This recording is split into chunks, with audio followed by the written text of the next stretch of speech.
L'UNCF, dans ses activités, met le focus sur la formation des femmes, la maîtrise des techniques de production, à savoir la transformation des céréales, la teinture et la fabrication de savons à base des produits locaux.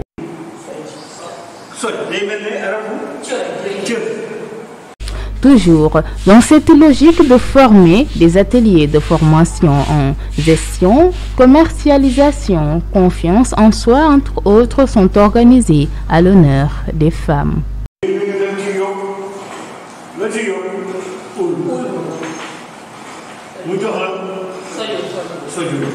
L'alphabétisation à travers des modules en langue locale n'était pas du tout mise en rade. Par ailleurs, il faut magnifier l'appui de la Fondation Heinrich Böll, sponsor leader des femmes, qui a construit une salle à la maison du quartier de Diamaguène à Saint-Louis en guise de lieu de travail.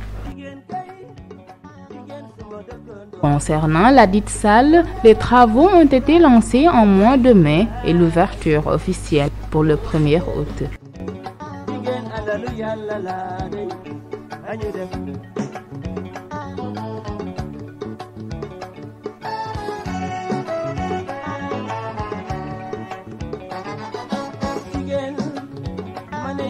L'UNFCS, par le biais de la Fondation Heinrich Böll, avait d'abord formé 12 formatrices, relais et superviseurs en alphabétisation, un moyen pour faciliter la sensibilisation à travers les modules en langue locale.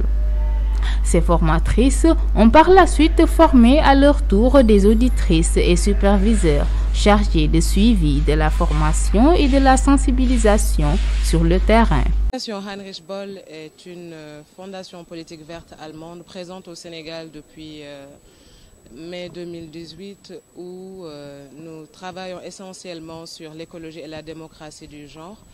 Et dans ce sens, c'était très important pour nous d'appuyer l'initiative de l'Union nationale pour des femmes coopératrices au Sénégal, surtout essentiellement dans leur activité de formation et de renforcement de capacité pour la sensibilisation et la conscientisation contre les méfaits de la dépigmentation esthétique et cosmétique au Sénégal.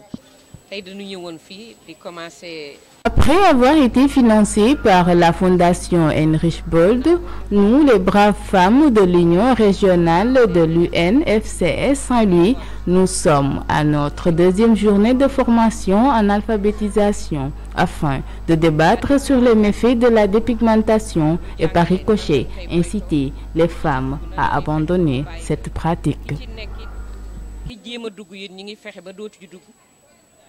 ki ci dugg yi ñi ngi seet ba nga xam ne gàllankoor yi ci ne ñu wax la ko ba bu ëllëgee da too ci dugg looloo nu fi indi tey. mais bii ab gudd la dafay yéeg. Après les cours de langue, les ateliers de formation et la mobilisation, l'Union régionale des femmes membres de l'UNFCS Saint-Louis avait décidé de passer à la vitesse supérieure. Le samedi 14 septembre 2019, elle avait mené une grande randonnée pédestre de sensibilisation avec des pancartes à la main dont le thème central était « Stop dépigmentation ». Voilà. Aujourd'hui, l'Union régionale des femmes coopératives de Saint-Louis, sous la tutelle de l'Union nationale des femmes coopératives du Sénégal, avec le soutien de la Fondation Heinrich Böll, ont marché à travers les rues de Saint-Louis pour sensibiliser les dangers sur la dépigmentation. L'Union régionale de Saint-Louis existe depuis plus de 5 ans, avec des ramifications à Fass, Gandon, Mbaxana, Pikine, Pal, Lamsar, Diama, Médina. L'Union régionale a formé 12 formatrices.